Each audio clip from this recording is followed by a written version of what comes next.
Thank you for joining us, and my name's Phil, and this is Chevy. Hi everyone. Hi. Hi everyone. Welcome to SoulSearch. This is week 2, and we've got the equipment working this week, so we're really pleased that everything's working as it should be, we hope, this evening. If you are visiting us this evening, if this is your first time joining Broughton Church, you're really, really welcome.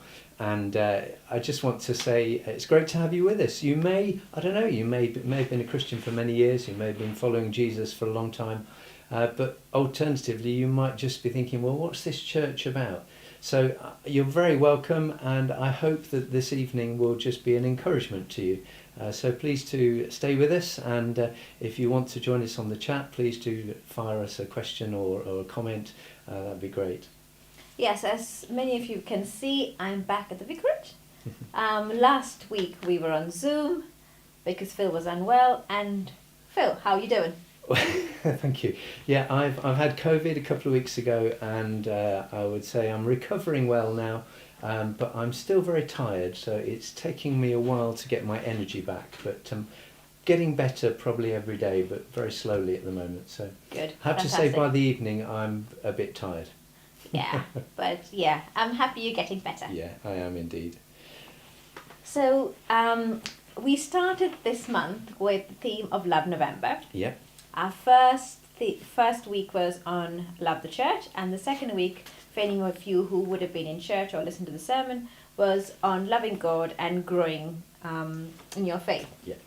Phil, would you like to recap 1 minute, just a minute? Just 1 minute. For us, who would have not listened to the sermon, so they know what we talked about. Okay, yeah. I looked at a New Testament passage, which was the parable of the sower, where the farmer goes out to sow seed, and some falls on the path and it gets trampled on and just doesn't even germinate. Some seed falls on stony ground, and the soil is very shallow. It grows up, but it withers after a while, no roots. Some seed falls on the thorny ground and gets choked out by the worries of life. And then some seed falls on the good ground where it's nurtured and it grows and so on. So I used that passage, and then I also used 2 analogies. We had Jamie Wheeler with us, and I talked about having a couple of years ago tried to start playing the piano, and the trouble is I didn't practice. But Jamie has practiced and practiced and practiced, and he's become really good and very fluent at playing the piano. It was lovely to see.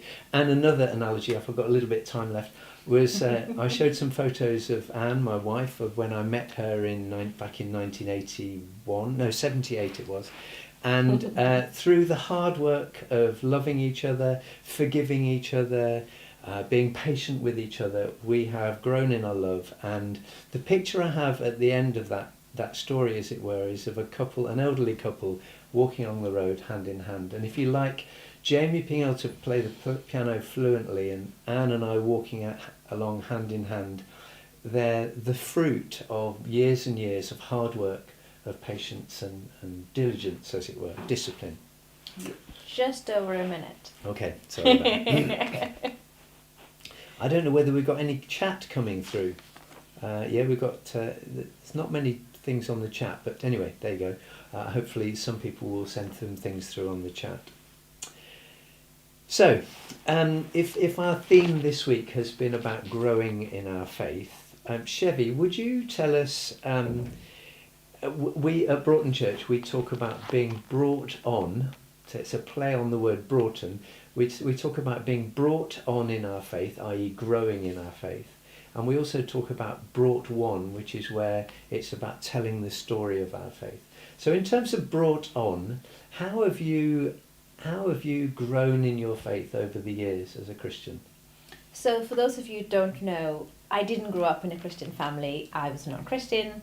I got to know God when I was about 14, 15 years old. I knew him, but I wouldn't say it was, I've just gotten to know him at that time. Then I went to Russia to study medicine, and I was about 19 years old. You went to Russia? Yes. Because you could speak the language? No, of course not. So So you hang on. You went to study medicine in Russia without being able to speak the language. yes. Okay, that's brave. So I mean, I was 19. It was adventurous. It was really interesting. But of course, I realized at that time that it was very difficult. New country, new language. And I joined a church when I was in my second year of medical school, and that changed my life, revolutionized everything I was doing. And my whole life, not just my faith, was brought on. Okay. I was part of the church, I was part of the music group, I was part of a wonderful group of people, and part of a discipleship program that was run by the church that just made me grow in my faith. So it was Bible study, so it was basically teaching me how to practice a religion that I didn't know about. So reading the Bible, communicating with God. I think those two I have realized are the most important things. Is getting to know God's word, which tells us basically what to do. It's like a rule book or an instruction manual on how we should live our lives. And then communicating. It's like having 24-hour customer service. You know what I mean? That you can talk to God at all times and He talks to you. And keeping that relationship not just about godly or Christian things, but just about everything. And yeah, that's how I have tried. So in a sense, involving God in every part of your life. And Yeah. Yeah. Okay. The little bits and the big bits, like going outside. Oh, I hope it doesn't rain, God. Can you make sure it's sunshine? And oh my gosh, I passed my exam. So every little bit. Yeah. Just forgot to say that we've got a phone line Oh, that yes, we people do. can send a text in. I'm not sure whether we're having problems with the chat on Zoom on YouTube tonight. So Chevy, are you able to tell us what the number is? Can you remember it? No, I don't remember it. I'm so sorry. Okay, well, Al, if you're watching, could you put the number into the stream, please? That would be really helpful, and then people can send a message in. Anyway, but Chevy, that's great to think about when you were in Russia, and a church was so helpful in sort of we might call it discipling or being brought on.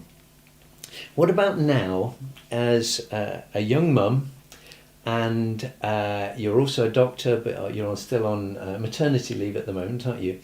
But is it easy now that you're at home with Ashwin? Is it easy to be brought on in your faith, as it were? I would say it's actually quite difficult. So as much as I would like to do a lot more, it is physically and mentally quite difficult to have that discipline, because I think when I was a doctor and now as I'm a mum, it had its own challenges. Being a doctor, you're always worried about how your shift's going to be, or you're recovering from a night shift or a day shift or whatever it is. And I mean, as you know, the NHS is under a lot of pressure. So it's difficult to sit down and have that wonderful conversation you would have with God. And now that I'm a mum, it's sleepless nights. I mean, my boy is adorable, but he does take up all of my time. And it's very difficult to sit down and say, okay, I want to have this time with God. I want to sit down and I want to read the Bible.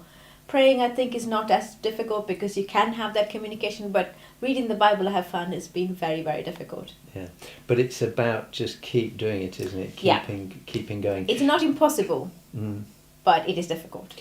And I think what we have to realise, that the reason we're attending to this subject tonight, as it were, is because of that. Hold in mind that picture, as it were, of Jamie just playing the piano fluently without having to think about what note he was hitting with his hands, or after a life of love between a married couple, the picture of them wandering along a street at the end. The motivation is that closeness, and it comes of years upon years of hard work, as it were, in forgiveness, in being with each other, in thinking of the other person. Great. I'm just going to, providing RJ's doing a superb job in the background here. We're going to have the video now, which I went round to see Joan today, and Joan very kindly sort of recorded a video with me, And what I'm going to do is I'm going to ask RJ to play that video now. And it's just a lovely conversation with Joan about how she has been brought on, how she's grown up in her faith. So over to Joan. Well, here we are in Joan's conservatory, and Joan, thank you so much for speaking to us today. Joan, I just wanted to know about the sort of the way you've lived your life as a Christian. You became a Christian many, many years ago, didn't you? I became a Christian when I was 19. I'd always been to church, but it had sort of, I knew that Jesus had died for the world and so on, but it went over my head. But when I was 19, down in South Wales, just before I got married, there was a church there, and suddenly God seemed to be speaking to me personally. So I then accepted Jesus as my personal saviour. I knew he'd died for the world, but that night I knew he'd died for me. He loved me.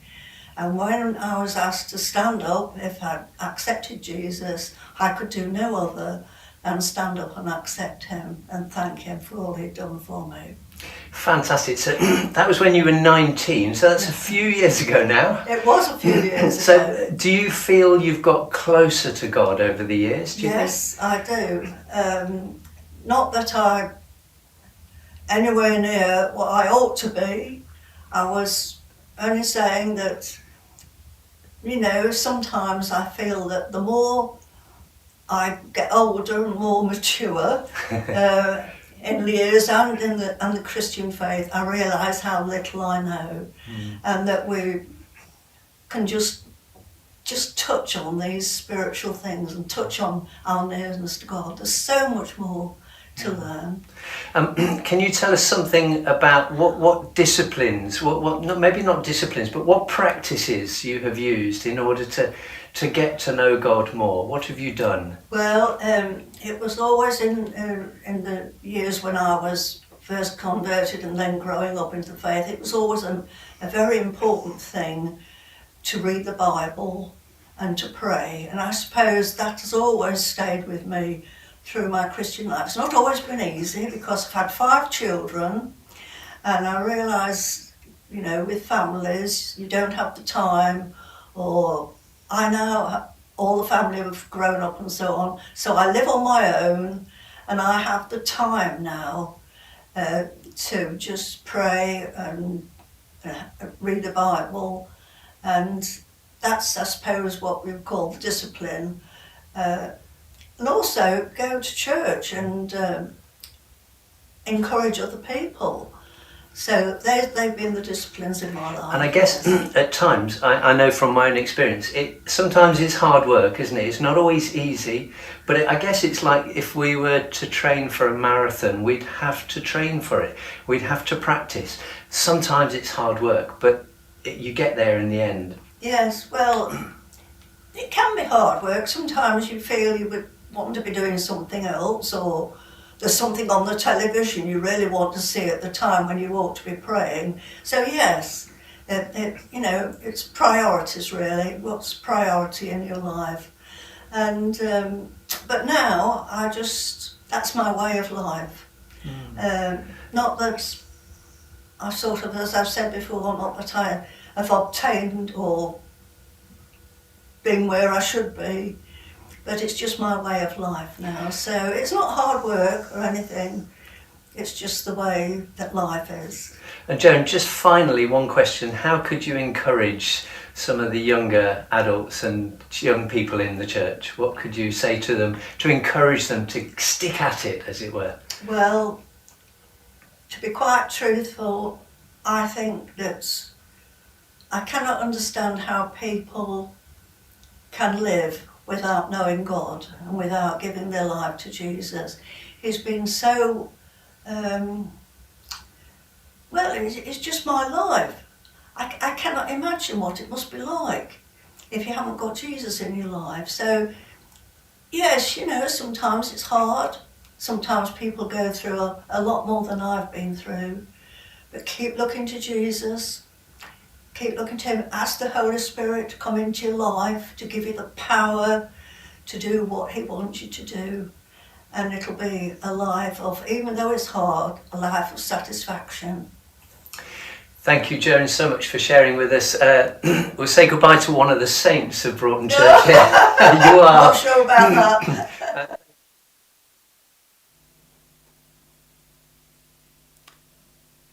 That was great. Thank you, Joan, for being willing to share so personally about your own life. That was really good. Thank you. I loved speaking to Joan this afternoon. That was great. Chevy, just another question for you. I was talking earlier about our motivation for playing, my motivation for trying to play the piano, or obviously getting to know Anne more. But what's been your motivation? Why have you put these disciplines in place? Why have you put hard practice in over the years? What is it? So I think the reason is because I've realised that I am at my best, or my life is at my best, is when I am close to God. Mm-hmm. And I think my family, if they were listening, would know this is my absolute favourite verse. It's everywhere in the house. It's Jeremiah 29:11-13. So I'm just going to read that out. For I know the plans I have for you, declares the Lord. Plans to prosper you and not to harm you. Plans to give you a hope and a future. Then you will call on me and come and pray to me, and I will listen to you. You will seek me and find me, and when you seek me with all your heart. Okay. So I think that's specific, because I think it's easy for us to read the first two lines and then forget about the last one. So we all, a lot of us would know that, I know the plans. I've got plans for you. And then the second part is talk. Exactly, it's when you actually seek God. When you seek me, you will find me, and that's what I want to do. Seek Him, so that I will find Him. Then I will have all of these things. So I think that is my motivation for trying to get to that place where I can have that discipline. Great, that's really encouraging. Thank you. I was to be honest, I was taking a bit of a rest this afternoon because I was tired, and the phone rang, and I spoke to Lily for a short time. And Lily, for those of you who know, Lily has been in hospital. She's had a major operation. I think she was supposed to be in hospital for just over a week or so, and actually she was released from hospital just after 3 days or so. Fantastic. And the doctors are really pleased with how she's getting on. But I just asked Lily some questions really about this same subject really, because she started talking, and I thought actually this would be really helpful. And this is what Lily said to me. She said, I've felt so weak in this last week or so weak that I've had to depend, or I've had to rely on my faith, on the faith that I have had for so many years. It's almost, she was saying that in my weakness now, I've had to just rest and trust and rely on the practices that I've done over the years. And she said, Jesus has felt so close during this last week, and that was almost the reward, as it were, of all that hard work over the years. And she said she's really valued everybody's prayers and everybody's support over this last week or two. She's very grateful. But I was just very moved by that lovely story from Lily and her testimony, as it were, that it's been those practices over the years that have been really important. We're going to move on in a moment to have a song. We said we'd use a song each week. And this song that we're going to use now is it's called Great Are You, Lord. And many of us will know this song, but some lovely words. It talks about it's your breath in our lungs. And I think that's what we're wanting, isn't it? Yeah. We're wanting to know God's breath in our bodies. We're wanting to know Him close. And it's through the practices, through the dedication over the years that leads to that point. So I'm going to ask RJ now to play that song, Great Are You, Lord.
Okay, that's a great song. Thank you, RJ, for enabling that to happen. Please do send any questions in that you've got for us this evening. That'd be great. Yeah. And RJ's he's fantastic. He's put the number up on the screen as well, which is amazing. This guy is brilliant. I thought we're coming to an end this evening, but I thought it'd be good if we just try to get a bit practical. So, what about some practical tips? Let me just share a few practical tips first of all.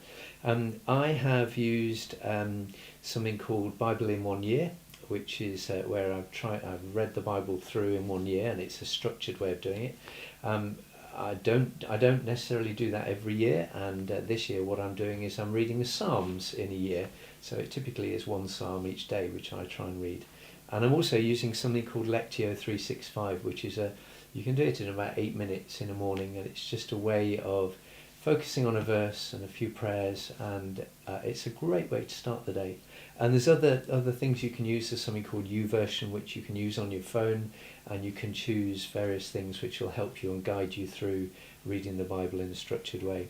What about you, Chevy? Have you got any practical tips for us? Yeah, so I think I'll have to echo what you've said as well. So YouVersion's been really useful. It sometimes just gives you a pop-up message on your phone, and that 1 second makes you read that one Bible verse. For me, I found that very useful because it reminds me. And I think also it's great for us to read the Bible and pray, but it's also very important that we put that into practice. And I think it was very interesting. He sent a message last time when he was doing SoulSearch and saying how we should practice what we'll do on a Sunday during the week. And that's, again, what we learn from the Bible, what God talks to us, and how he's directing us, and his will for us should be not just for a Sunday. And I think it should be for 24/7, 7 days of the week, 365 days of the year. And I think that's something that we can try to do. It's not just read and think, oh, this is a story that was set at a certain time, but actually say, what is God telling me to do today with my life, with my neighbours, with my friends, with people around me, and act on those and make sure his word is working through us. And I just want to thank you for that. I think you're absolutely right. It's a 24/7 thing we're doing, isn't it? And I just want to leave you with that. Well, the picture, I can still see Jamie playing on He was Sunday morning. He amazing. was brilliant. And that was my dream for playing the piano. I wanted to get to the point where I could just go and play. But I haven't put the practice in. And so I'm never going to get there. But the picture for me of actually practicing reading the Bible, practicing praying, etc., is of, as Joan was saying, this is my life. God is in my life. I'm in his life, as it were. And that was just lovely. So maybe we can just leave you with that picture of Joan earlier, and Lily talking about how she's been relying on the faith of years gone by. We've come to an end this evening, and thank you, RJ, for looking after us in the background there and making sure this all works. He's done a great job. And thank you, Chevy. And I'd just like to invite you, you're very welcome to join us on Sunday morning at the Canal Basin just off Oakfield Road. If you look at our website, you'll find the address there. That's at 10:30. We gather in the basin. And then next Wednesday, we're going to be here. Next Wednesday. You never know what's going to come, so stay tuned. SoulSearch. We'll see you hopefully on Sunday or next Wednesday. Good night. Thank you.